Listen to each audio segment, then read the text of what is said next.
And we're back. Roll up, ladies and gentlemen. Roll up. Childish Gambino. Rumor has it. One man went to Mo. Gava, come join. New topic, a departure from the norm. Gava. Roll up. One man went to Mo. Where are you people? Say hello as you're coming in. A new topic, of course, a departure from our traditional fare on this channel. So we're talking sugar relationships. Gava, come join, roll up. Let me put the invite here for people who are interested in joining me live on the screen. So Gava, roll up.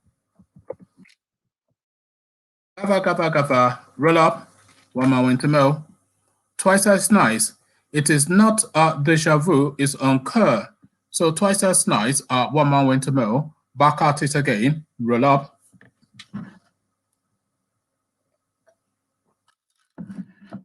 Where are you people? Are you scared of a non-political topic? Come on, Gava, we're all adults. Roll up. Roll up. I am wearing my teddy boy hat, and I'm wearing a velvet jacket. So that tells you then that we're about to get down and dirty. Roll up. Roll up. Gava, one more went to Mo.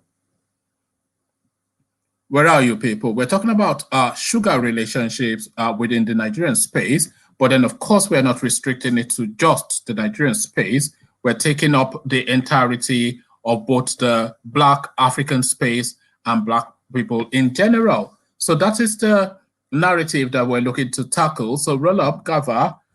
Sugar relationships is what we're talking about in this instance. So Gava, come join. Roll up. Where are you people? Come on, Gava. Don't be shy. Don't be coy. We're all adults. Roll up. One man went to Mo. You know how we do it. New territory, of course, for this channel, but then, of course, a territory that we necessarily must make incursions into. So we incur into this space now, the sugar relationship. The 40-something-year-old, 50-something-year-old man and the 18, 23, 25, 27-year-old girl and that relationship. What induces it, what supports it, and how does it come about, and how does it play out? The sugar relationship is what we're talking about. So Gava, come join. Say hello as you're coming in. Roll up. We're talking sugar relationships, sugar daddies, sugar babies, what that is all about. A departure from politics, but nevertheless, something from human fare. So Gava, come join. Roll up. Sugar relationship. So what is a sugar relationship? I hear you say. So sugar baby, sugar daddies is what we're talking about. A sugar baby will be a young female or male who is financially pampered or cared for by a sugar daddy or a sugar mommy in exchange for companion and in instances or almost certainly for sexual favors as well. So that is essentially what a sugar baby is. But then who is a sugar daddy? A sugar daddy is a rich older man who lavishes money on a young woman in return for her company or sexual favors. So that is the definition of the term, but how does it actually play out in real life is the question. So that is what we're seeking to address with this particular session, sugar relationship. That's why I am donning my teddy boy hat and I'm wearing it at a jaundiced angle because we're getting down and dirty with the sugar relationships. So Gava, come join. Where are you people? Are you shying away? Don't be shy. Come say hello and let's talk sugar relationships. So we'll press on anyway as we begin to cite the examples. A lady can become rich from dating a wealthy Nigerian married man. So this is something that came out of Linda Ikeji's stable. A fashion entrepreneur, Laura Ikeji, has taken to her YouTube channel to react to a TikTok video that 62% of Nigerian women cheat on their men. She noted that the statistics is too high, adding that the culture does not permit a woman to cheat on her husband. According to her, it is more acceptable for a married woman to cheat on his wife without becoming questioned. So let me just pause there for a moment, because this is something that's always puzzled me. They say that men cheat, men cheat, men cheat, and men are cheat. And you hear a lot of women. Let me just make sure my heart is even more jaundiced, because I wanted it at a particularly jaundiced angle. So is that jaundiced enough, or is this jaundiced enough? So they say men cheat, men cheat, men cheat. So if we remove homosexuality from the equation, which is not really the norm within the Nigerian space, then all these men that cheat, who are they cheating with? Is it not with the women? And the women, they go around saying men cheat, men cheat, men cheat, when of course they need a female participation for that cheating to take place. So that is just an aside. Laura stated that Nigeria is the only country she knows where a girl becomes rich from dating a wealthy man. So, of course, I mean, Nigeria is not the only country, but this is what she said. Nigerian married men are the most generous in the world. If you date a rich Nigerian married man, you are most likely to become rich because they are very generous. This is the only country I know that when you date a sugar daddy, within 2 to 3 months, you are popping. So within 2 to 3 months, you are popping after you started dating a sugar daddy. They will sponsor your lifestyle. They will fly you abroad, send you private jets, take you to Paris, take you to Milan, and fly you all over the world. So this is a very particular sugar experience that this lady is narrating, of course, because this is, of course, not the general sugar experience that most young ladies experience. Most sugar relationships, yes, the man is generous, but it is usually funding you through education, and then, of course, you're giving him the favors that you have as a female. That is usually the sugar relationship as we know it, but this, of course, is describing a high-end sugar relationship. So they will sponsor your lifestyle, they fly you abroad, send you private jets, take you to Paris, take you to Milan, fly you all over the world. If you are a Nigerian man in Nigeria and you are not cheating, you are not cool. So this is the thing. It is the expectation, actually, that a Nigerian man should have some sugar baby somewhere. The mom of two noted that it shouldn't be a problem if married women are turning around to do the same that their men have been doing to them. However, she said it does not mean that married women cheat. So what exactly is being said here is the question. Is a sugar relationship, is it actually considered cheating? Is really where the question should start. And you are invited, of course, to come on stream, to come and engage with me in this topic. So just click on the hyperlink and say hello as you're coming in. So the sugar relationships, we're citing several examples. So the next question that we're asking, what edge does sugar daddy have over a single man? So I cannot imagine the edge, but of course this is about to be explained. Sugar daddies are everywhere. They are married men with fat purses. They have enough to take care of madam and the ladies and girls outside. In fact, for them, the younger a lady is, the better for them. Sugar daddies are owners of companies. They are public office holders, politicians.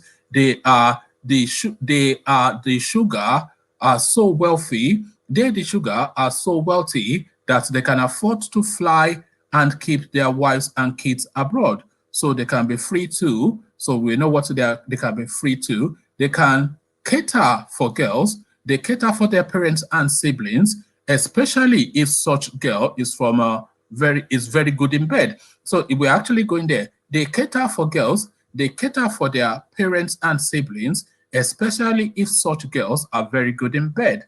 In fact, if a girl continues to be generous with her body, then a sugar daddy can rent her an apartment, buy her a car, and keep her for a long time to come. But the problems are, though the sugar daddies pick all the bills, how long will it last? What happens to the girl's future when he gets bored? Since he already has a wife at home, is it possible to walk down the aisle again with another woman? Will the girl be content playing the role of second wife? If he is the really aged type, how would the girl introduce her introduce him rather in public? I have read stories about men collapsing in hotels whilst doing it.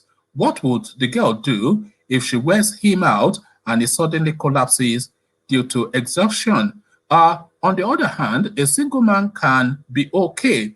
He he's not afraid to take you out in public on Valentine's Day, etc. So this is drawing the balance between sugar daddies and sugar babies. So somebody chimes in, Adiola Badmos, I have dated both.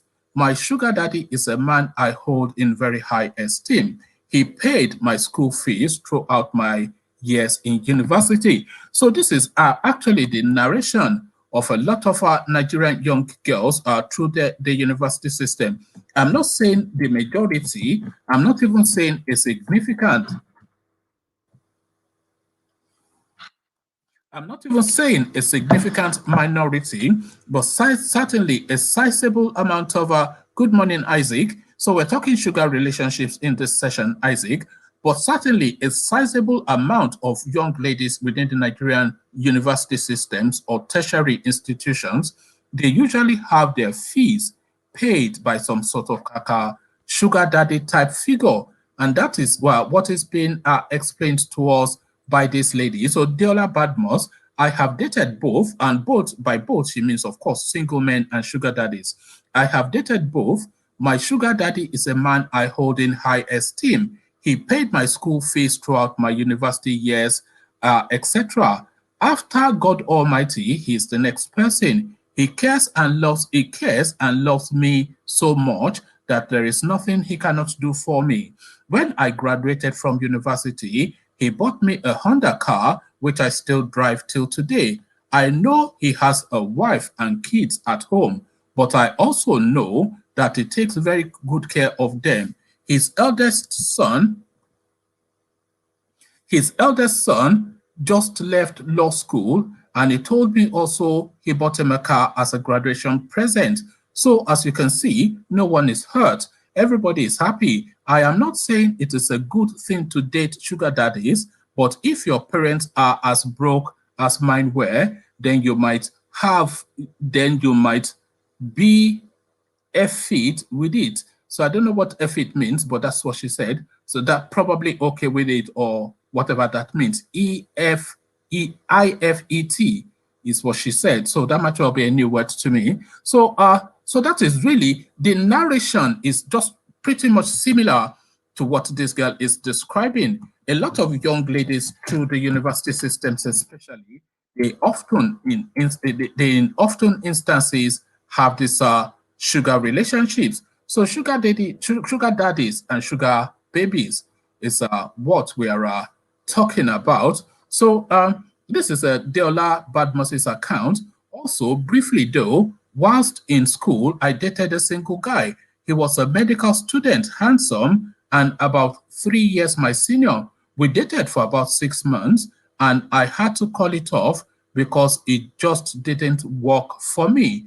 He was very clumsy in bed. Whenever he kissed me, there was always saliva everywhere.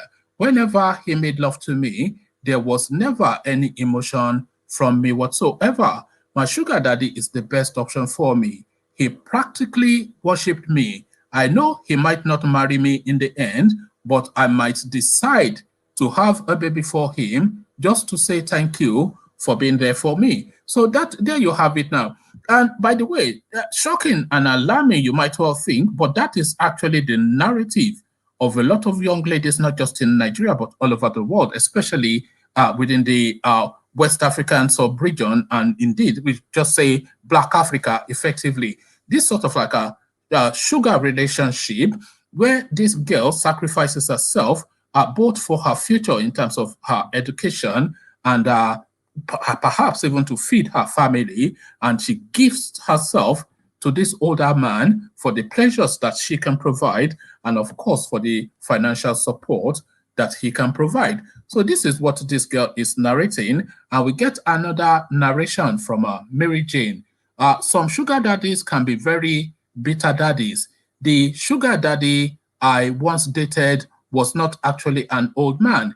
He had it all: good looks, nice dress sense, enough money to throw around, powerful command of English. Even in his business, he was quite on top of his game. Little wonder I fell for him. So little wonder I fell for him. Our affair was a very loud one. We didn't bother to keep it secret. At least 80% of his friends knew about it, and it seemed back then that I had their approval.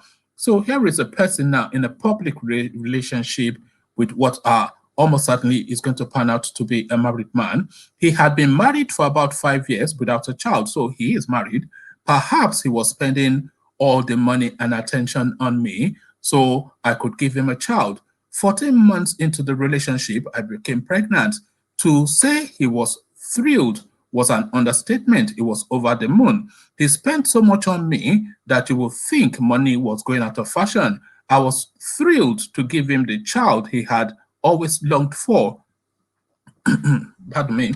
5 months into the pregnancy, I observed 5 months into the pregnancy, I observed a drastic change in my man. No doubt the money was still coming, but the attention had suddenly nosedived.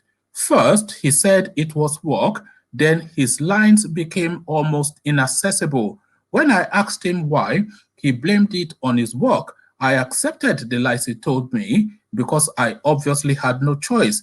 I was very heavy with his baby. I could not go to his house, so I just waited for the worst to come. Later, I found out that his wife had gotten pregnant soon after I did. So you see where this is heading.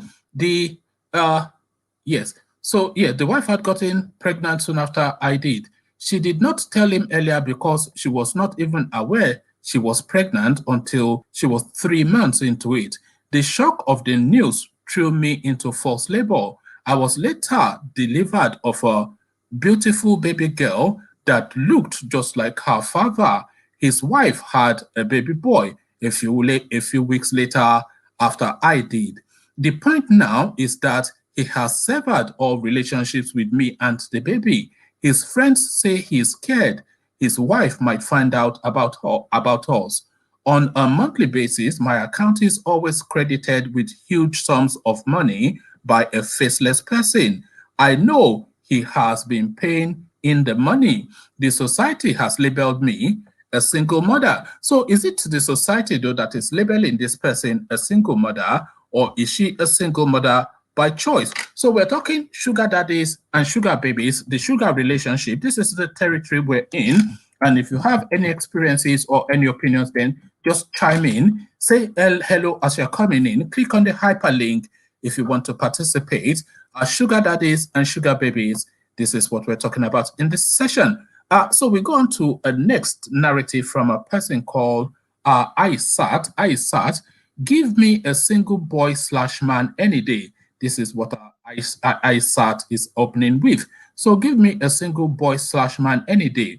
I will never date a sugar daddy. Single men are those available for marriage, which woman wouldn't want to have a home of her own. Sugar daddies only use and dump one.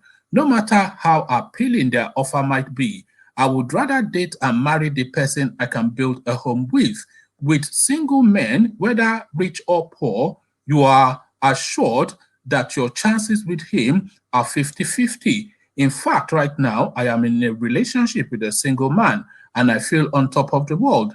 Both of us are very much in love. For now, I don't know if it could lead to marriage, but I am confident that our future together is very bright. So the two elements, the dichotomy, because of course, this sugar relationship is a child essentially of necessity, you have to understand, because I don't think any young girl by first instinct and by choice would choose an older person, in instances 20 years and more older than them, as their first port of call in terms of forming a relationship. So of course, they will first seek to form relationships where I'm just trying to get the light closer to me because I think I might well be a bit dark. I might well be in this jacket later. I was wearing the velvet jacket and the teddy boy heart, because of course we're getting into dark and the mucky and dirty territory. So that was my prop for the intro, but I might well bin it in the course of the narration. Chime in if you want to chime in. Click on the hyperlink if you want to come on screen. Sugar daddies and sugar relationships, and we've heard so far different narrations of our different examples from about 3 different ladies. So Aishat, she doesn't want a sugar relationship, but of course we've seen others who would swear by it. I'm just trying to get to where I want to be next. Feel free to comment. Of course, I mean, this is a departure, as I said, from our usual diet of politics, but of course, the channel covers all aspects, including human life. So this is really one of those human sphere, what is going on in society, sort of like a narrative for this one. So we go on to the next narrative. So this one says what she said, who is a sugar baby? So a narration of a first-hand account is what I'm expecting. So what she said, a weekly column featuring women talking candidly about everything from money to sex. This week we talked to a woman who has a penchant for dating older men about what that experience was like. So this is now an interview with a sugar baby. So who is a sugar baby? See, I don't even know. I don't know why people feel the need to give these labels. I had a pretty interesting dating life, yes. And most men I dated were in positions where they felt the need to take care of me. Apparently, that makes me a sugar baby, but I don't care about these labels. So here is a sugar baby now, trying to be anything other than what she is, which is, of course, a sugar baby. But then, of course, are we even making the distinction between a sugar baby and prostitution? Because they are one and the same, but is there that distinction between prostitution and sugar babies? Because prostitution in the traditional understanding in common parlance is, of course, you approaching and paying an agreed fee for services that the lady can render. That is prostitution. But the sugar arrangement is not so much paying money up front, but facilitating for a lifestyle for that young lady in exchange for her favors. So is there a distinction between being a sugar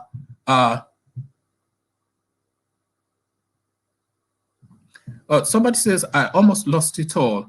Good morning, one man. So what did you almost lose? Jennifer is the question.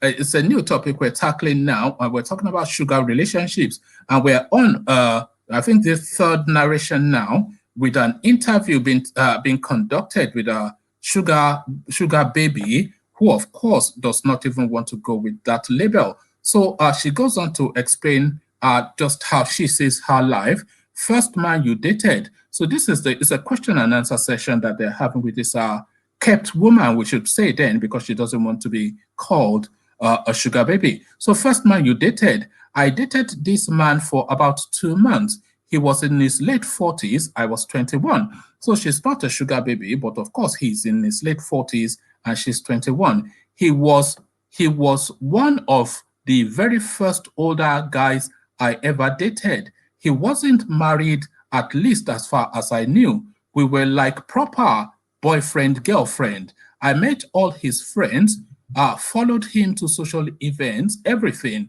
I broke things off with him when he started talking about wanting to meet my parents. So of course, not the sort of a man that you want to take home. Just look at the age difference there, for instance.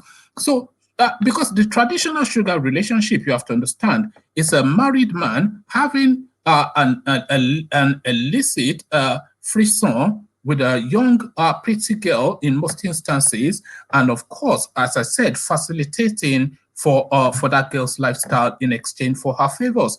But this is a girl now; she's 21. The man is in his late 40s, so that is well in excess of twice her age, a man nearly 50 and you are just 21. And she is insistent that it is not a sugar relationship.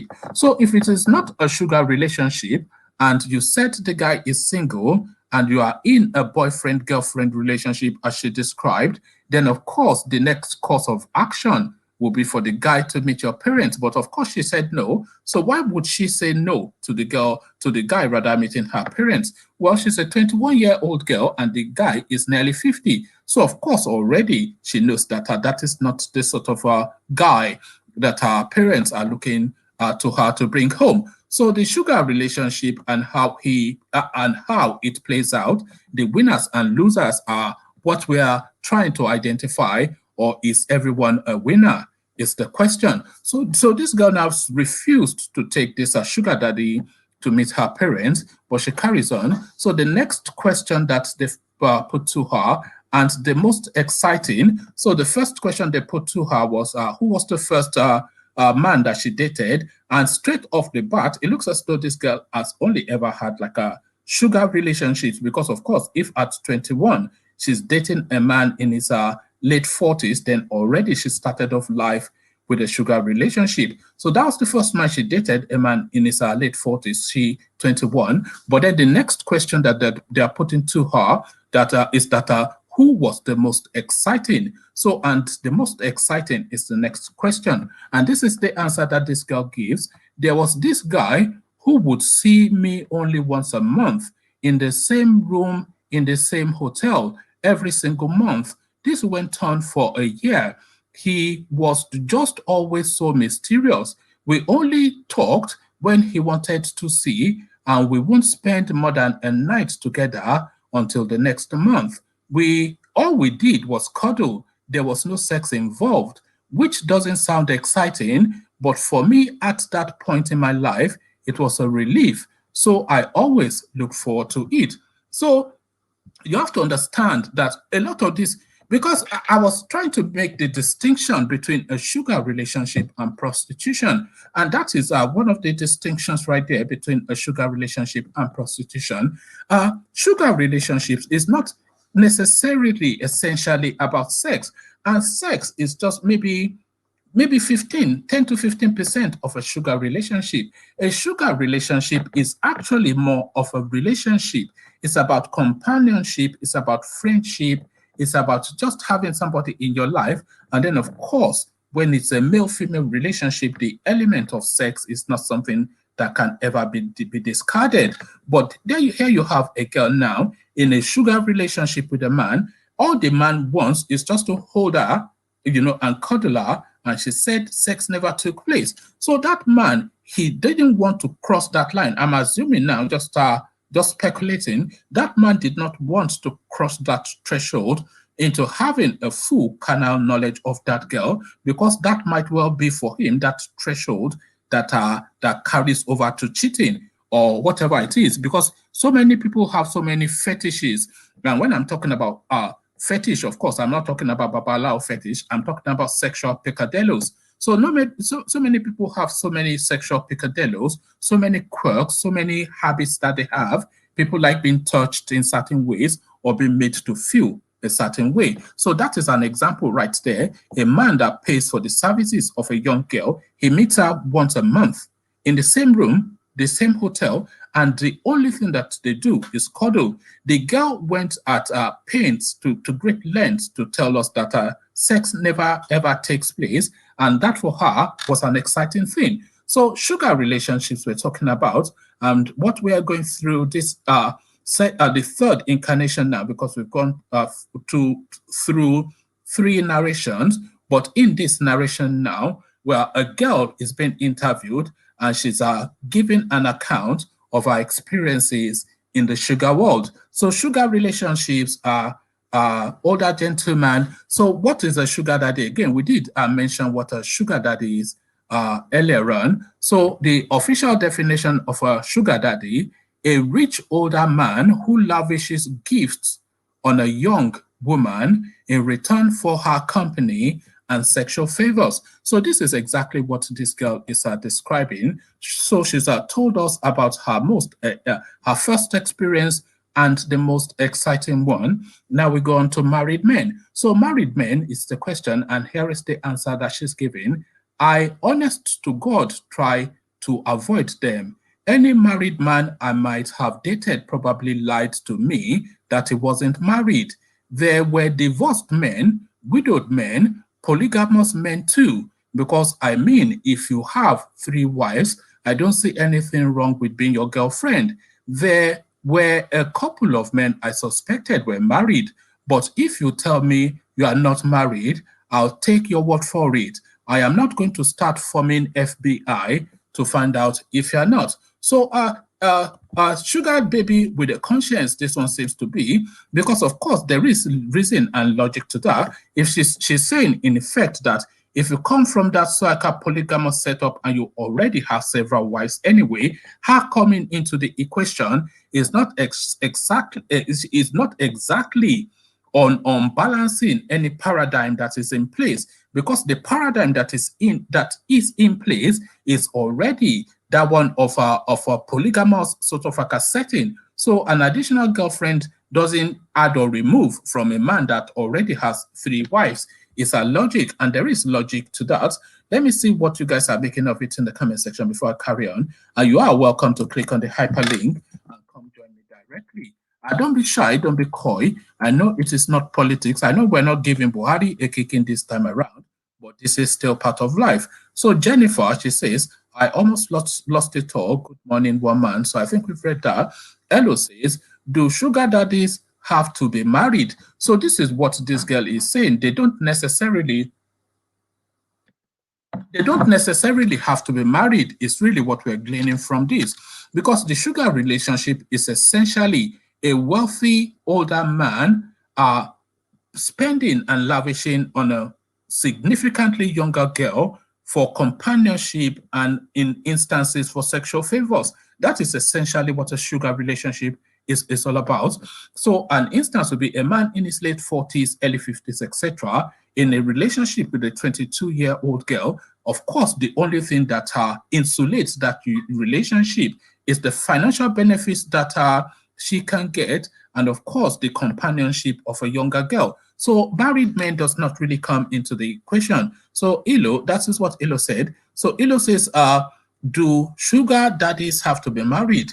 What is a 60-year-old divorced man with grown children dating a 25-year-old girl called? So, I mean, that is a sugar relationship as well, but it's a lot more complex, because it's not really the age, but really what underpins the relationship. If what underpins the relationship is the financial inducement that he can put in her direction, and the sexual favors that she can put in his favor, and in his direction, then of course that is a sugar relationship. But then of course that's not to say a relationship cannot form. I mean, let's take Nedumoko and Regina Daniels, for instance. That is a sugar relationship that evolved into a full-blown relationship, because of course Regina Daniels at 18, the only thing that gravitates her towards Nedumoko, who is in his 60s, is the financial buffer that is in place. So that is the answer. That is my answer to your question. But then, of course, anybody else can come and chime in. We're talking sugar daddies and sugar babies, and this is where we're going to with this particular video. So Jennifer, the sugar and the bitter woman are all made of one cane, one man. So I don't know what I'll put that comment up actually, just for people to see what they are making of it. So let's carry on with this girl's account now. She's now a principled sugar baby who would not date a married man. So the next question that has been put to her: do you initiate dates? So in effect, do you go looking for the men? Is the question. So do you initiate dates? I never have, frankly, because Nigerian men don't give you the time or space to walk into a lounge in a fairly tight skirt, face beat, hair laid in 15 minutes marks. Now take that all over again. I never have. This is in answer to the question, have you ever initiated dates? I never have, frankly, because Nigerian men don't give you the time or space to walk into a lounge in a fairly tight skirt, face beat, hair laid in 15 minutes marks. People will approach you. I guess it is easy for me to say this because I am conventionally attractive. I am pretty tall, and that alone has you already turning. I have had someone I've dated say I look like someone they should just be spending money on. I don't disagree. So, of course, you would not disagree when somebody wants to lavish their money on you. So, most expensive gift that she's been given is the next question. Maybe my first car. It was a 2013 Mercedes C300, and I was still in uni. So obviously, people started talking about me having a sugar daddy. They were like, her father has money, but not like that. And to be fair, they were right. There is no way in hell my father would ever buy me a Benz, but they've been some holidays that come close. There's also a Louis Vuitton luggage set I still use till date. So expensive holidays are expensive luxury cars, Louis Vuitton luggage package, etc. So those are the perks of being a sugar baby. So she carries on. What would your dad think about it? So that's the next question. And that really is a question that people often reflect on. So think about it, K. It's our answer. So think about it, K. It's our answer. He didn't even know about it. I didn't really hide it because I didn't have to. All my family is based in Port Harcourt.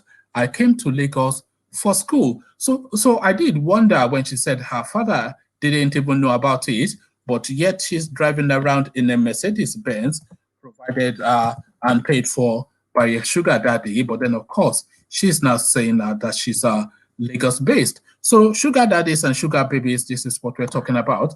And we're going through the account, an account being given by a sugar baby. So cash gifts is the next question that's being put to her. So does she receive cash gifts is the question. Always is our answer. I dated a man who only ever gave me always. I dated a man who only ever gave me dollars once. I found it very odd because he was a Nigerian doing business in Nigeria. The most cash gift I ever got at once was from a man I only ever saw 3 times. The last time I saw him, I talked about wanting to start a business as I was in school. He gave me $10,000 in cash. I stopped seeing him after that, though. I didn't like the way he made me feel. Before you ask, yes, I had sex with him. So there you go. Money ritual territory, we're going to with that. So it continues. So how many men have you dated? So that is the number one question, the pertinent question. So how many men have you dated? This is unknown. So Baby Anonymous is what that means. A-N-O-N, that is what she said. This is unknown. So I have no problem about giving numbers. Okay, so the interview is anonymous and she's not known. So she has no problems giving numbers. So this is unknown. So I have no problems giving a number, but I honestly don't know. I could go on 1 or 2 dates and never see a man again. I could see another one once every 3 months. I never dated anyone exclusively. Oh, but I was exclusive with the one who bought me a car for the first couple of months. Then I found he was seeing another girl. So then I found he was seeing other girls. So I started seeing other people too. So this is how it works in that world. So sometimes you just meet a fine girl and you toast her and you take her home and you don't really know her history. Well, our history is what is being unfurled by this girl here. So the strangest encounter is the next question. I went on a couple of dates with this man one time. He was so polite and proper, like British kind of polite with a slight accent safe, but he was Nigerian. Then one weekend, we were having light issues in my hostel, so he put my roommate and I in a hotel for the weekend. One night, he popped in to say hi and offered to pay my friend and I ridiculous amounts of money to have sex with him, to have sex together while he watched. So yeah, one of those. So one night he popped in to say hi and offered to pay my friend and I ridiculous amounts of money to have sex while he watched. I was tempted, my friend was ready, but I just don't move like that. So yes, the money might well not have been ridiculous enough because I don't now see where this moral compass is when she's already out and about at the age of 21. So the next question, ever feared for your safety? So this is another concern that people have about that industry. And this is what that girl has to say. I was at a party in someone's penthouse one time. I had a little too much to drink and didn't know when most people left. Next thing I knew, we were about 3 girls with 6 or so guys. One of the girls knew one of the men, so she went into a room with him. Then it was 2 of us. They started getting very handsy, and I got up to leave. That was how it turned into, where are you going to? I got up, and one pulled me back. I realized I was half drunk in a room with like 5 men. I think the other girl had passed out. I started screaming and shouting, no time. I was so scared because I knew no one could hear me, but I continued. I started threatening to call the police if they didn't let me go, so they did. I don't know what happened to the other girl. So the perils of the profession. So next question, and I think this almost, okay, no, it's not the final question. Let me actually see what you guys are making of it in the room, if you are making anything of it in the room. We're talking sugar daddies and sugar babies, sugar relationships. I'm inviting people to come click on the hyperlink. Let me get rid of the heart, actually. I think the heart has served its purpose. And let me get rid of the child jacket as well. Okay. Bear with me.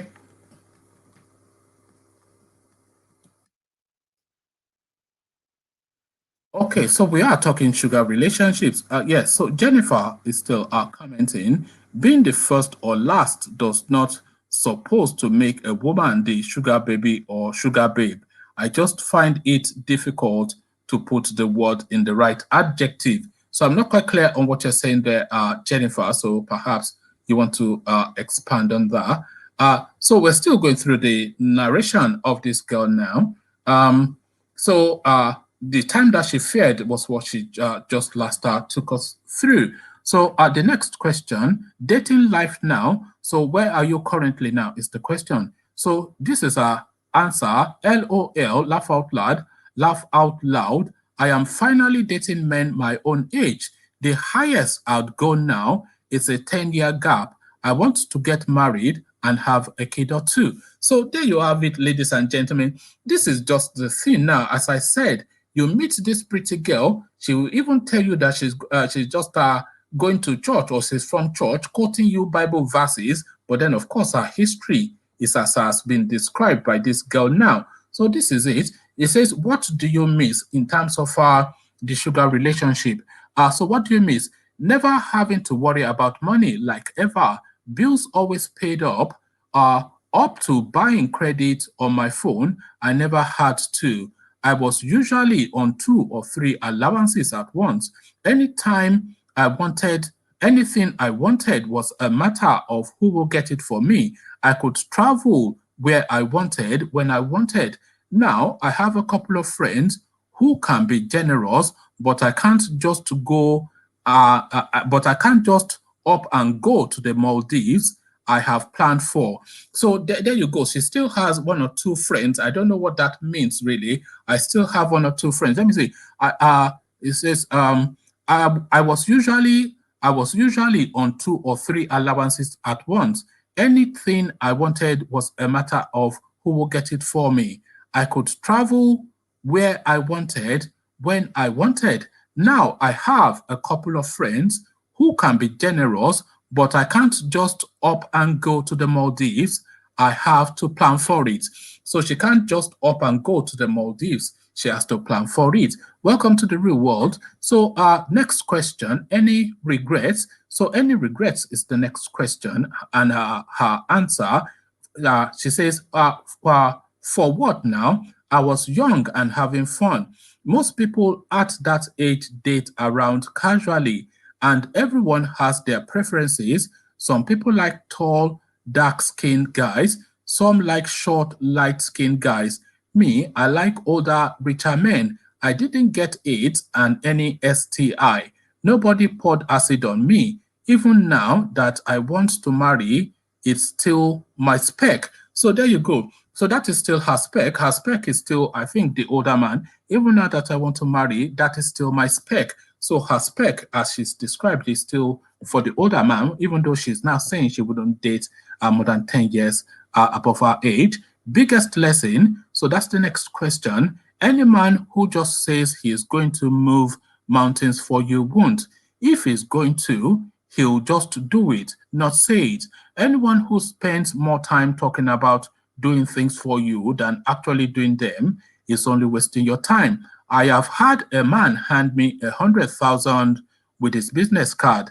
That is the kind of energy I like. We dated for about 6 months. So money for hand, back for ground. Best part, so that's the next question. Best part, the gifts is the answer that she gives.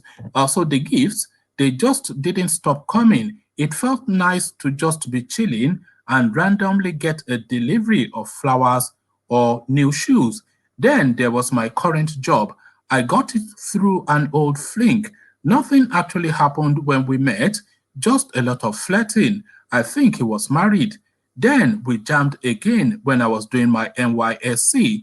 This time there was no ring on his finger. When I was done with NYSC, he asked for my CV and introduced me to one of his friends who is a director at my current company. It's a very well-paid job, so I am always grateful. So the perks of the sugar life, and the last question that is being put to her now, out of curiosity, where is the Mercedes-Benz? Sold it once I was done with uni. The maintenance cost didn't make any sense, and I was no longer dating the person who bought it. When I was, he used to handle servicing and any other issues with the car. So sugar relationships, this is how it plays out in that world.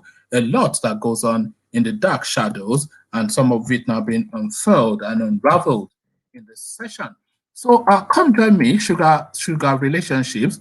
I'm surprised that people are being coy. Why are you all being so shy about sugar relationships? So let's go on to the next narration. Bear with me. So now this next narration sounds a note of caution. Dating a sugar daddy is risky. Ijeoma Thomas. So that's the next headline that we're contending with. A Nollywood actress and producer, her name Ijeoma Thomas. She's beautiful, sexy, and highly talented. She's a business administration graduate of Enugu State University and started acting in 2004. Here she goes one-on-one with this journalist. So this one might well just be a question and answer session where she lands upon sugar relationships. So let me just take it from this particular question, opinions on sex, marriage, and relationships. So let me, hopefully this is where she speaks about the sugar relationship, because I don't want to have to go through the entirety of our interview because it's not something that especially interests me, but I'm just really looking to see where she talks about that. So opinions on sex, marriage, and relationships. My opinion is that women should keep their pride.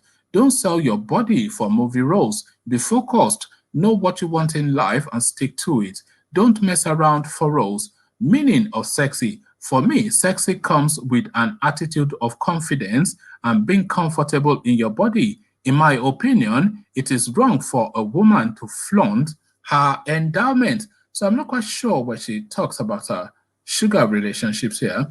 So I might well just skip that because, yeah, there you go. Dating sugar daddies. So this is the question that was put. Dating sugar daddies. For me, dating a sugar daddy is risky. My advice to those doing it is for them to be extremely wise. So at least it's not telling them to stop, which would be hypocritical. So my advice to those doing it is for them to be extremely wise. They should just be careful for them not to be caught by their wives, because some women are very deadly. They are ready to pour acid on you and even ready to hire an assassin for the person, meaning they can kill for their husband. So that is why I said be extremely careful. So just a note of caution from her. We go on to the next narrative. I'll just pop into the room quickly, see what you guys are making of it. The next narrative actually, it might well take an international dimension. Let's see first what you guys are making of it. Still only Jennifer chiming in. So Jennifer, I seriously don't believe the man of the house is not the head of the house in the subject. I find it difficult to believe the man is the head of the house in this subject. Sorry, I don't understand at all what that means. Jennifer, how does that chime with what is being said? Maybe expand on that and explain to me what exactly you mean.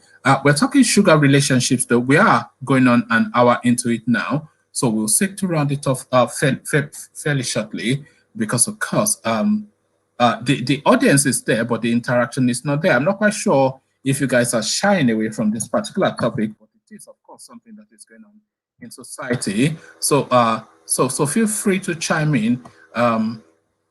Let me just see where we're going with this. As I said, this thing has an international dimension. So let me just bring you this. More university girls turning to sugar daddies during pandemic. So this might well be an international story. Petaliang Jaya. Also, so that sounds Indian. So let's take that. The pandemic and movement control order. So that is effectively the restriction of the back of the pandemic. The pandemic and movement control order has caused more university students in Malaysia to turn to sugar daddies for easy money to cover their cost of living and tuition fee. Sugar Book, the biggest sugar daddy, sugar baby dating service in Asia, reported a 40% increase in students registering as sugar babies since January, saying it showed the financial difficulties they faced. It also revealed that some 12,700 students from 10 institutions of higher learning in Klang Valley, including 2 public universities, were currently registered with the platform. So it's just really the international dimension of it. So this is not especially peculiar to the Nigerian space. Even the BBC covered it. So here is an interview that the BBC had with a sugar person, I'm imagining. Why have a sugar daddy? So this week, Africa Live, we will be exploring the issue of sugar daddies. What is the allure of one? Who is taking advantage of whom? So that is a question, of course, that is also pertinent to this particular narrative. Who exactly is taking advantage of whom in a sugar relationship? So is it the older rich man that is taking advantage of the young girl? That would be the simplistic way to look at it. Or is it the young girl that is taking advantage of the gullible older person? That is too simplistic a way to look at it. Or are they both taking advantage of each other? That is another way to look at it. But then, of course, are they just, is nobody being taken advantage of, and each party is getting what they want in what is entirely an adult relationship and an adult arrangement? That is another dimension to it as well. So a very complex thing this sugar relationship. So now let's now see what feedback the BBC got.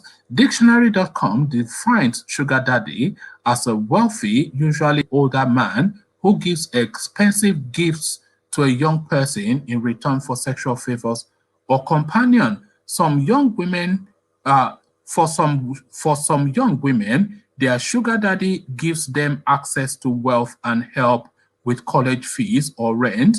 However, for others, it is a relationship that can end in exploitation and an increased risk of HIV infection. So I don't really see where this HIV infection narrative comes in, because of course HIV or sexually transmitted infections is not really exclusive to sugar relationships. This is something that can come your way but via whatever means, usually having sex with some other person, and it's not really essentially a sugar relationship. So let's carry on. Should we be judgmental about this phenomenon? Are they predators, or is it the young women who are on the prowl? Are you a sugar daddy, or do you rely on one? Do you think the relationship is exploitative and similar to prostitution? Send us your comments. So it's just a question that the BBC put out, and of course, people were quick to respond. So here is this is an international one, by the way. So comments from all over the world. So this is a commentator from Mozambique. Sugar daddies simply dehydrate the moral values of our society. They make endless offers and promises to young girls. However, if by any chance they find out that their daughters are also going out with sugar daddies, they punish them severely, sometimes unto death. So that is the hypocrisy of it all. Of course, if it's somebody else's daughter, then you care the less. You care the less. I don't even know how to finish that. So you care more about your child than somebody else's child is what I am struggling to get out of my mouth. So the next commentator, the younger party may be an orphan, or the old person may be in need of true love or care. If the two can do it in a legal way with good intention, I do not see anything wrong with a sugar daddy. So that is a comment coming from Texas. The sugar daddy is normally an old man with an ego trip. Most of them are impotent and cannot perform anymore. So the relationship is just for companionship. So if the man is impotent, then I'm not quite sure why he will be especially seeking out a very young and energetic and virile girl. So I don't really see what logic there is to that. Their wives normally at home creeping with their own sugar daddy. So I'm not quite sure if there's any sense to that contribution. During an argument with my wife about her being progressively unwilling to contribute to the cooking, cleaning, budgeting, and disciplining our daughter, she angrily reveals that she had sugar daddies when she was younger. She blurted out that she only valued relationships where she was showered with expensive gifts, wined and dined, and had servants, but they all dumped her and ran away when she was pregnant and getting older. According to her, these were and are still highly educated and wealthy African diplomats and officials. So that is from Tanzania. The only thing more deplorable than a sugar daddy phenomenon is the attitude of those who condone it, because such a thing stunts any real progress in Africa. So it's not something that is peculiar to Africa. This is a global one, because we're just reading accounts from Malaysia where half the girls in universities are all registered on the biggest sugar website in that country. And if you're thinking Malaysia, which is a religious sort of a country, then you see that this is a global phenomenon. Joyce comes in. Any secret thief is sweeter. That is why men enjoy cat and dog relationship. So that is a spin on it. We're talking sugar relationships, and we're inviting people actually to come and join in the hyperlink. So if you click on that link, then you can come straight on. Isaac wants to narrate his sugar experience to us. So, Isaac, is it sugar mommy or is it sugar baby? Which one do you have? Which of the sugars are you? Huh? I have none. None of the above. I trust you anyway. You're a God-fearing. Is that is Anyway, that? this is a very interesting topic as well. The issue is that the issue of sugar daddy and sugar mommy or sugar baby is not only meant for Nigerian or Africa alone. Even here in Canada, there is an Hmm. article I have here. Yeah, but where do you place the morality, Isaac? Do you think somebody is being exploited, and do you think it is immoral? What do you just in terms of without religion, just pure morality? Where would you place the moral anchor of a sugar relationship? I think it's immorality for Mhm. somebody like 60 years dating 20 years or 18 years. If you want to assist, you just assist and you forget about it. Hmm.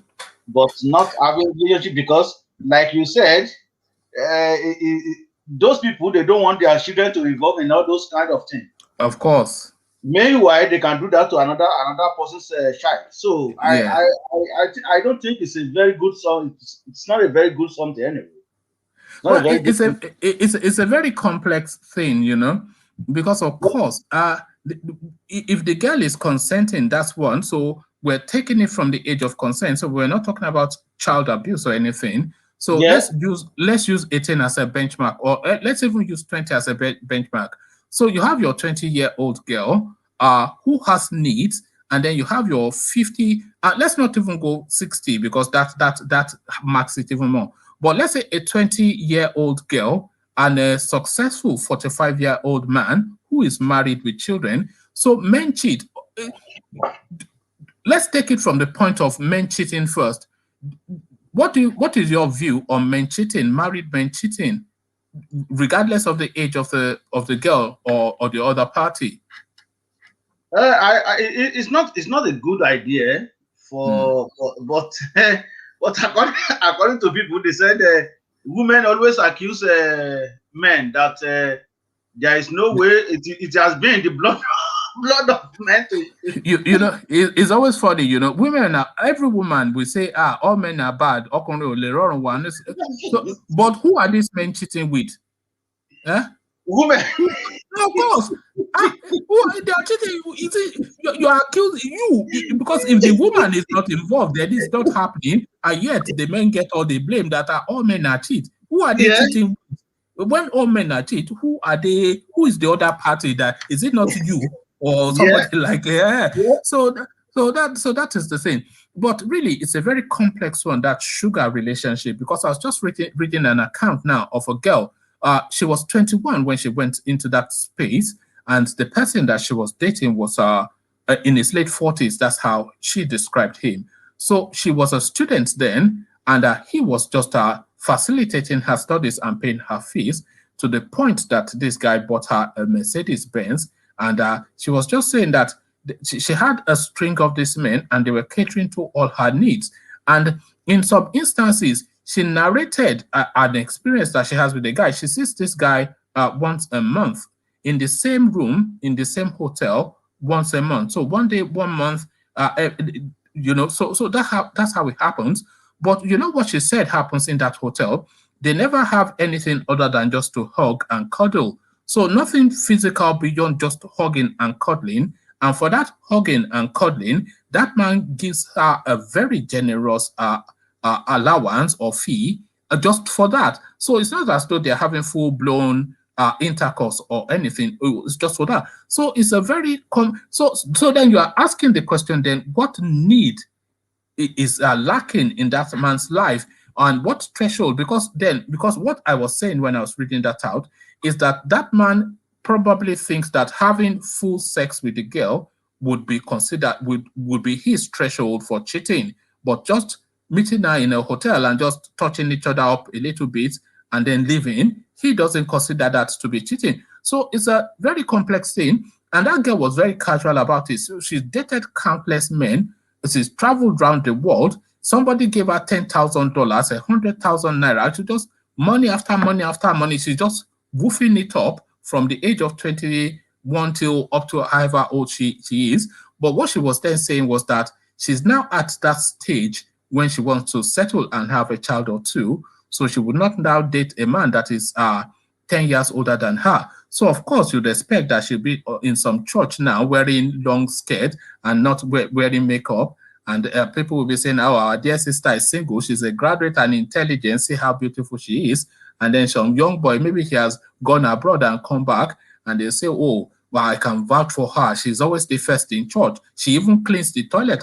She has a great job, all these things, but they don't know her history that they don't, so it's a complex one. But what I was also saying is that we struggle to find within, especially the Nigerian university system, the average girl in university or some tertiary institution in Nigeria, this is what I was saying to you about Aristo the last time. She will have some sort of Aristo in the background. It's almost often the case. So it's a very complex arena. And it's not really that you can apply some sort of black and white or black or white morality to that this is wrong and this is right. So it is a mixture of wrong and right, mixing in there in some sort of mesh. I don't know what you're making of that, Isaac.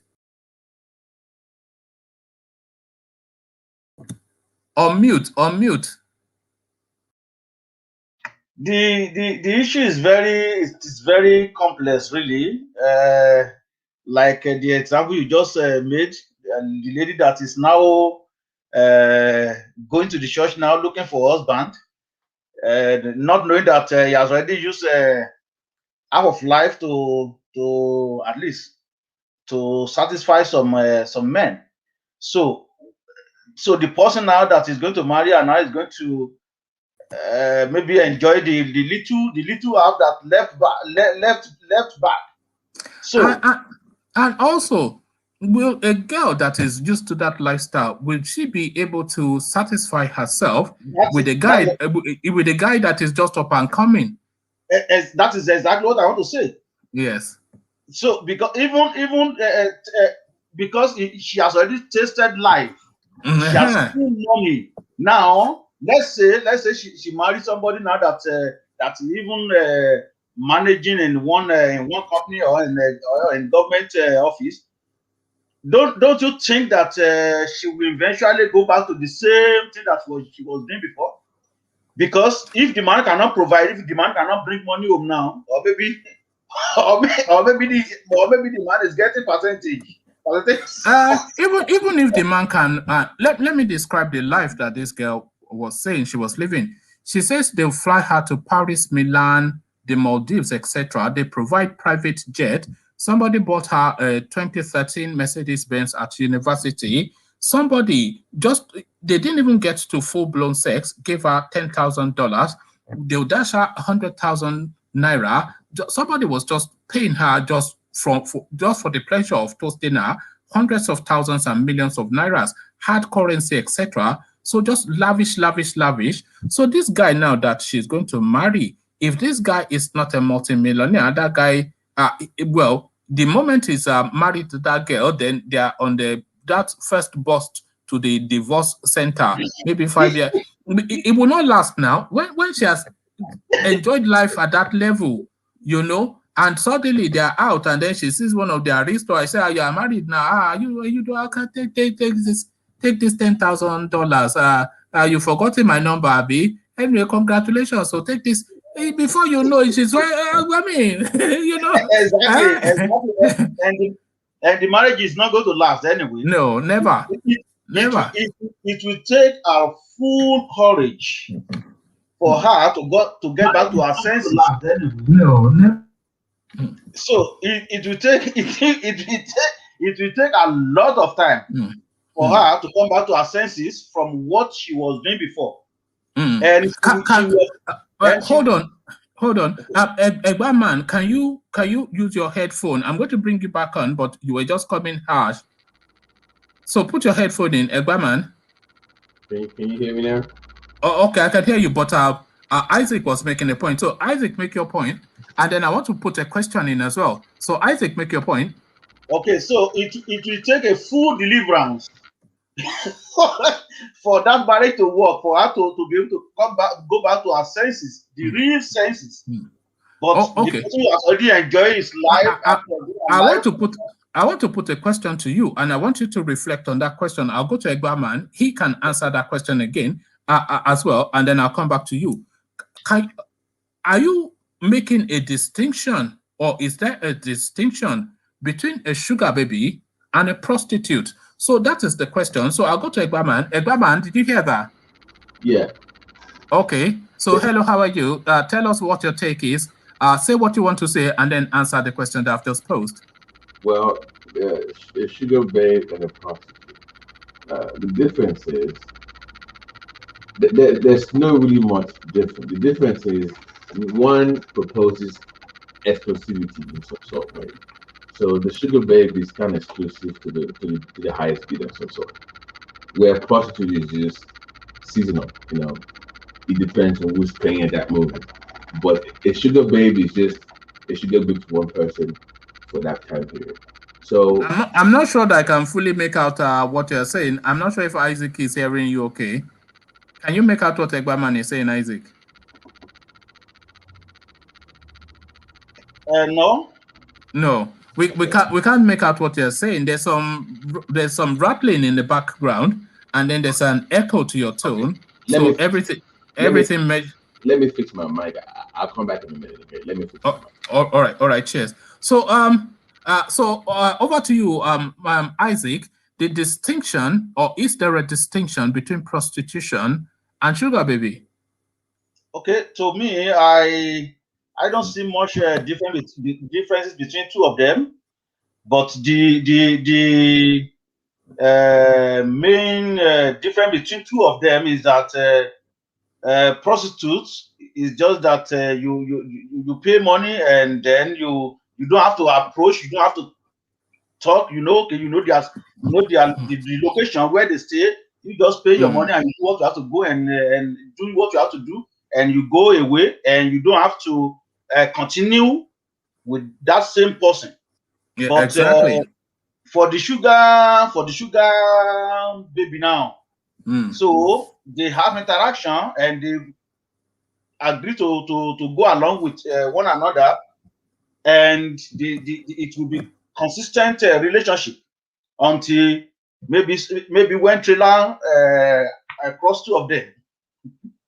There you go. You see, that's the thing. Because another narration that, and by the way, these girls, they think they are enjoying life, but really, their life has been destroyed in some form. Because let me see if I can bring Egbaman again. Maybe it's been able to sort out.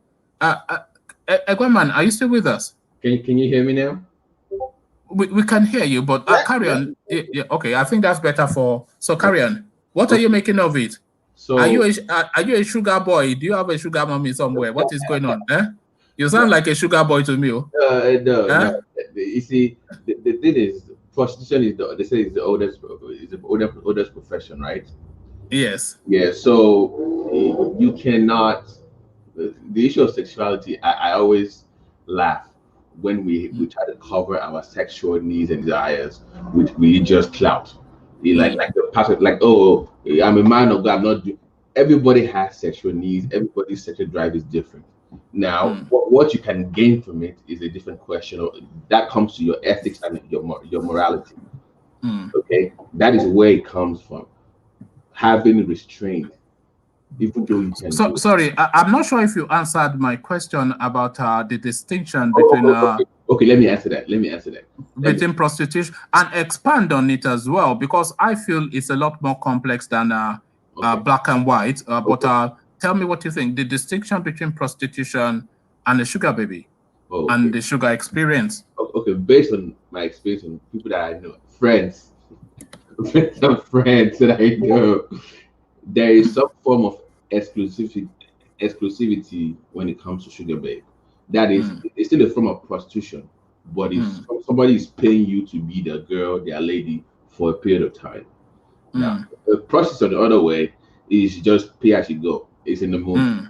Yeah. So sugar babe, sometimes people might make. I've known people that are millionaires in dollars that literally pay women just to go out with them. They pay them a lot of money, but there's no sexual. Maybe Yes, no, you're exactly right. Sorry to interrupt you, Egbaman. You're exactly right, because it's one of the narrations that I just read out now. Some girl was giving an account in the sugar industry, and she says that one of our clients, the guy will book a hotel room on the same room, the same day of the year of the month. He books the same room at the same hotel on the same day every month. They go there and they cuddle without any sexual intercourse, and for that guy just pays her a very ridiculous amount of money.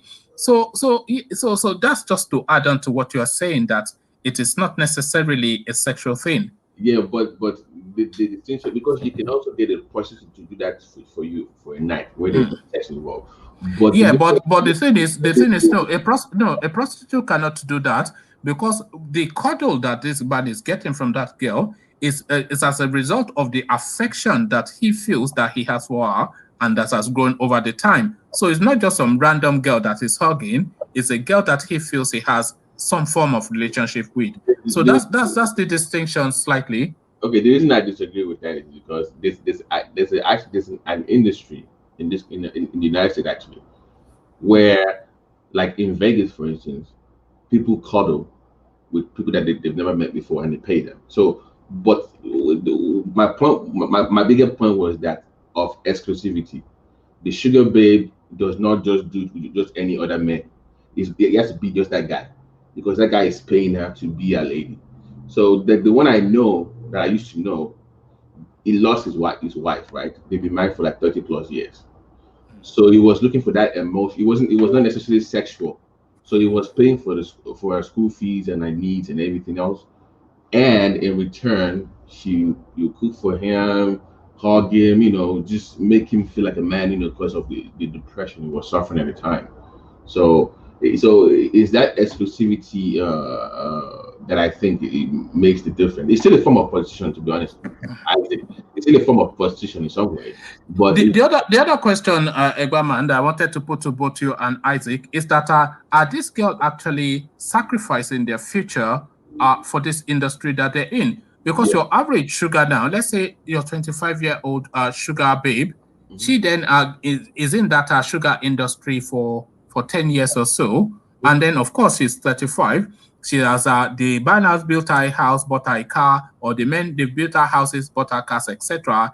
Maybe she's even had babies for 2 or 3 of them, but there she is then in that space where she's just some single mother of her children to however many men, with no real respect from society, because of course within our society it's still prized to be a Mrs. something and to have that name attached to you. So are they sacrificing their future for the industry, is my question. Okay, Isaac, let me go first, okay? Let me just make a bigger point here. Because when we say sacrificing their future, people always want to start with, they use them for some spiritual, demonic forces.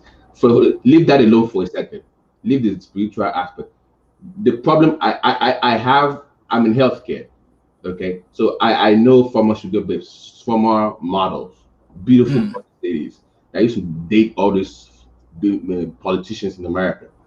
The issue, what sugar baby does to you is the transition problem you have. If you're so used to the sugar baby lifestyle and you're like, okay, let me get married, for you to hang out with a regular guy will be very hard. Yes. That because you're not like. Let me give an example. I had somebody. Let's say her name is Joy. Joy is so used to a rich oil man for sending her like a first class ticket to fly to California for the weekend, or just send her a limousine and they go to downtown and there are 50 floors in the sky, watching the skyline downtown, having a $1,000 champagne. When she's over 30 years old and she's ready, okay, this is not long time, and she wants to find a regular guy, there's no way she can transition. It's very hard. So yeah, we were also saying, even if she transitions to that regular guy, and she settles into a marriage, it wouldn't take more than two years at the maximum before they, I mean, because what guy on a salary will be able to afford what the Minister of Petroleum for Ouagadougou, you see? The reason I said that because I have a friend that used to be a sugar babe. Let me give you the story. So she was 37, right? She's actually had it. She studied.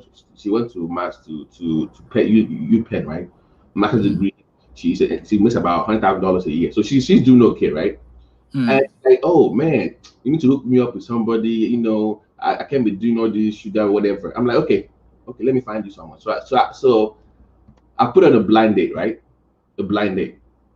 So they go out, they come back. So I asked the guy, how was the date?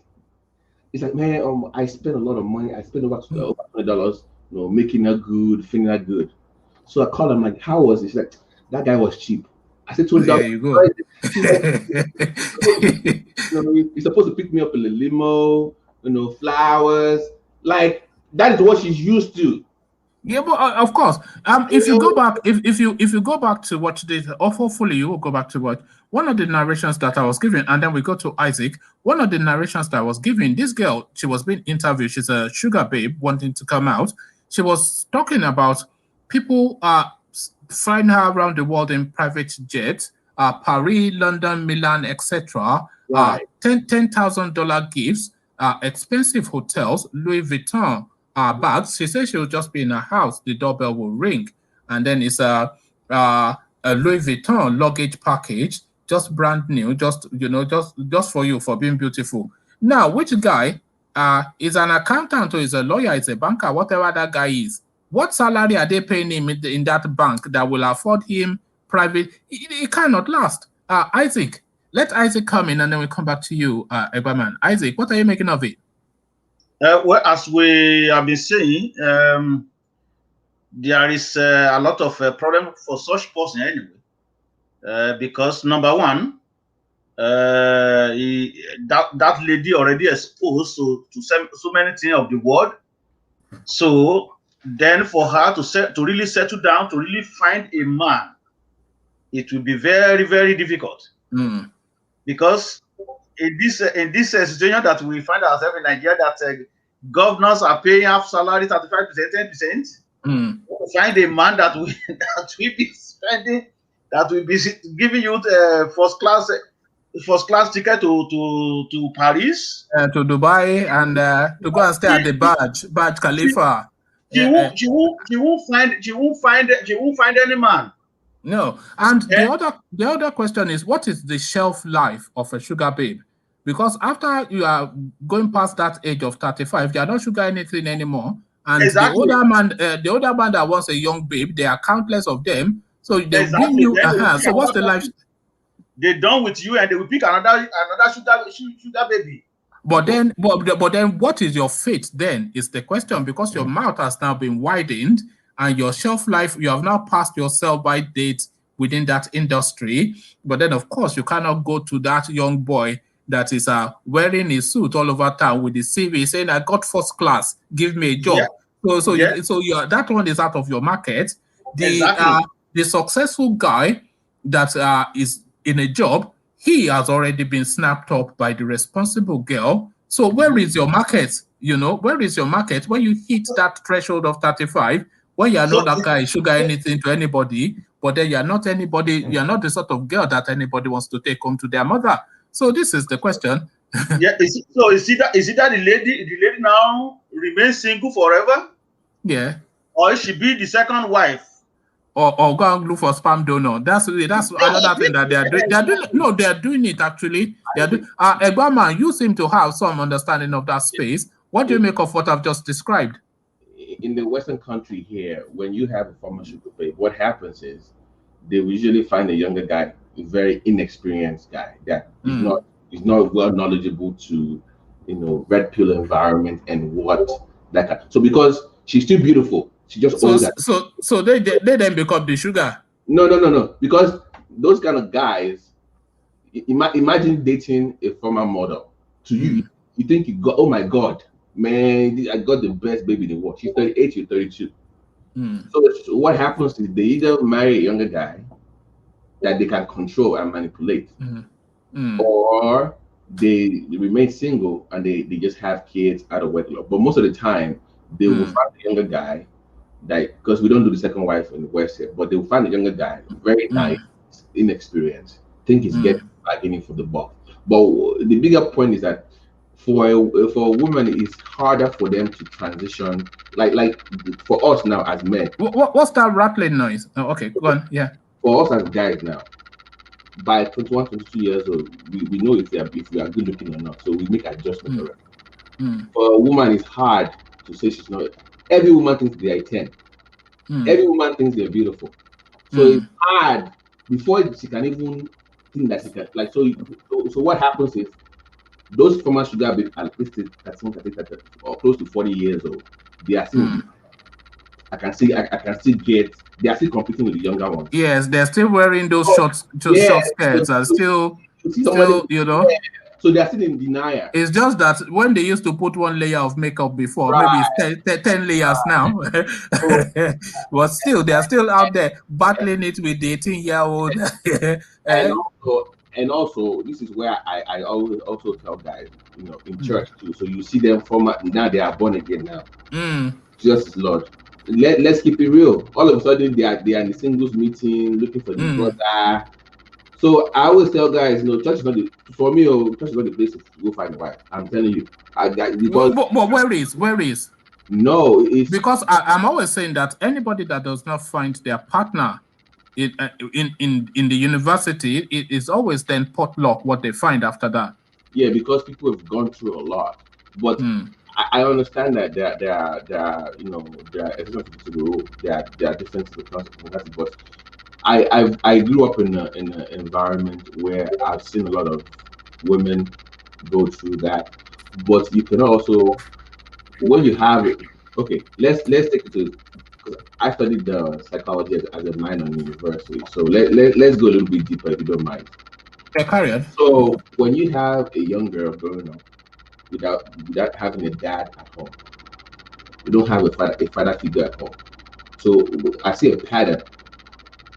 Young girls oftentimes they're very impressionable, so they are looking for that male validation. Like if you see a girl that was raised by a dad, it's very hard for any guy to just mess with her. Because she's been, at that told her she was beautiful. She should need there like to tell her that she you know what I did, just to interrupt you. You know what I did when I had my daughter? Yeah, I went and bought a gun.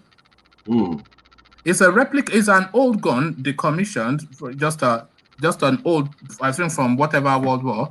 So when the day that boy comes to the house, I'll welcome him and give him, but I'll make sure that gun is on the table. Yeah. So that we already know where we're starting from. Let's even say you're a player. Let's even say you're very serious as a guy. If you know that the girl you are messing with has a very strong dad, number one, it's like you leave the girl alone, or you become serious, because you know he has a strong male in her life. So what happens is those people come from single homes where there's no male authority in that home. So they're always seeking male validation. Maybe they were second one. The other one I also noticed. You think those are the ones that often instances end up in these sugar relationships? They want essentially from a single parent. And number two, no, this is based on research. Actually, this is based on research numbers. So you also have girls that they were abused as children, sexually. Yes. So their self-worth is attached to their sexuality. So you also have that too. But leaving that aside, let's say it's not even both of them. It's hard. It's hard when you don't have a very strong let me ask you another question. I think I asked Isaac this question. Right. Is there a victim in the sugar relationship? Or if there is, then who is the victim? And if there isn't, why? I wouldn't say victim in the sense that There in Or most, is there somebody being exploited? Is there no, exploitation? no, no, no, no. Let's not do. You see, when you use the word exploiting, like when you're getting in that thing, you know what you are getting into. Let's start from there. Mm-hmm. You know what you're getting into. You might regret it later down the road. That's a different argument. But nobody forced you to be a sugar babe. Mm. People are forced into prostitution. Nobody forced people to be a sugar babe. That is your own volition. So that can also be a difference between prostitution and sugar baby. Sugar baby is on your own will. Prostitution that it depends on the situation. So I don't agree that there's any victim or anything. There are regrets, but I don't like to. Yes, I'm of that mindset too, Egbaman, because we're taking it from the threshold of adulthood. So we're not talking about any. So we're saying, let's say the girl is minimum age 20. So we're going to, that's the threshold age. So if you have your 20-year-old girl, 21-year-old girl in a relationship, in a sugar relationship with your mid 40s, late 40s man, then that girl is going into that relationship consciously. And the arrangement that they have is a clear understanding. So he pampers her, and then she gives him the favors that he wants from her. So it's an adult arrangement. So I cannot see where the victim is, because she cannot feel exploited, because in fact, the man might even feel exploited. So either party can feel exploited, but there's no reason for anybody to feel exploited, because they're consciously in that environment and they're in that relationship for an average of 3-6 months, a year. So I don't see the exploitation. It's like a mutual benefit sort of a thing. And that is the distinction also that I am making between the sugar relationship and prostitution, which are completely different things. Let me ask you real quick, if you don't mind. Don't let me flip it around. I know it's your show. Okay. So you remember when I was saying earlier that what is harder for an older sugar babe is the transition to finding a man. What I didn't mention is that initially, when they want to settle down, they wanted to be that guy. They wanted to be that guy. So that guy will now say, maybe, oh, you're older now. I'm used to getting my younger girls. You're older now. So their first in their life, their first no from a guy is often the guy that always told them yes before. That rejection really, really gets them, because you know, that delusion, that curtain comes down first. Like, oh my God, wait a minute, I'm not all that. Yeah, I'm not the babe anymore that I used to be. I'm not all that anymore. So it's just, I see them a lot. Trust me. But the ones here are actually, they are well read. They go back to school, get their degree, their doctorate, their PhD. But for them to connect with a regular guy is nearly impossible. In fact, it's just impossible. They might well try, because they have to take a lot of steps back, you know, to get into a relation. You know, imagine the sort of life when you can fly, you land in a country on a private jet, you are winched with a helicopter, by a helicopter, onto a private yacht on the sea coast, and then that private yacht then takes you on a cruise, on a gentle cruise through the Mediterranean, and as you're sipping champagne, you're eating foie gras, and you have a Filipino man that is the waiter, just funning around you, telling you how nice life is, and you're seeing sunset fall from the docks of or for 50, 60, 70 million dollar yacht. So you have that life, and then from that life, you are in some apartment with some guy that tells you that is earning 100K, and therefore is a successful guy. So you see, it can't work, can it really? Yeah, it's the only one time I've seen it work. I won't say it worked, but it depends on the definition of work. You know? This person was a former sugar babe, then they give their life to Christ. Oh, okay. So at 38 years old, the person found a 30-year-old guy to marry, and that's now. Did she confess her lifestyle to that 30-year-old guy? I mean, I don't know know, but her stuff is online. You can see her. She's a former model. You know how they fly models out, you know, models and their lifestyle and all that stuff. Yeah. So she's that. So that is the only one that I've seen. The other ones, they still have this mindset of I am not willing to settle. I'm like, babe, you're 40. Yeah, what do you mean you don't want to settle? In fact, you should be lucky if any guy even. Because the switch off for girls is very instant. Because one, you are the one moment you are the belle of the ball, and then suddenly you are no longer the belle of the ball, and it's just all of that attention will just go because, of course, there's a constant production of young, beautiful girls coming through, and you cannot hold that spot for you only hold that spot really for a minute for being the most beautiful, you know, the most whatever. You know, so this is the struggle that these sugar ladies have. But Egbaman, it's been good to hear from you. You're in America, are you? Yeah, I'm in the United States, yeah. Okay, that's brilliant. So we come on these sessions virtually every day, so you're always welcome to join in because it sounds as though you have a lot to say.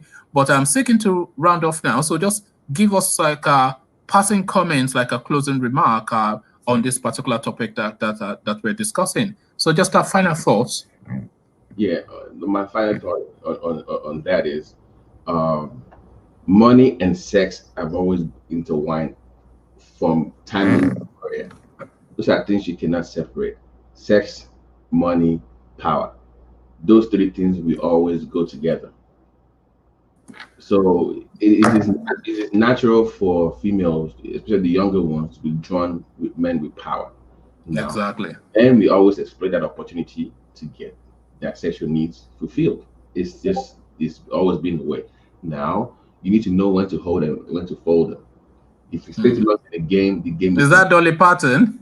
You sound too young for that reference. That's Kenny Rogers. You sound too young for that reference, but carry on. Yeah, so you need to know when to hold and when to fold them. You know, if you stay too long in the game will consume you.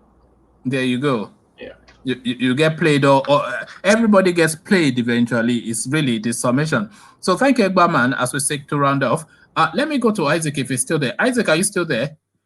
Okay, so it seems as though Isaac has gone off to do other things. So that's just been the session on this particular topic, the sugar industry, sugar babes and sugar daddies, and how that plays out. So it's not quite as just black and white as you would think in the first instance, especially from the narration that we read, and subsequently inputs from Isaac and Egbaman. They've expanded more on what we should think about this industry. But what are your thoughts on the sugar industry is the question. So come share those thoughts with me in the comment section where the conversation usually carries on this channel. So I'll leave you here. Carry this conversation on with you in the comment section, but here I say peace.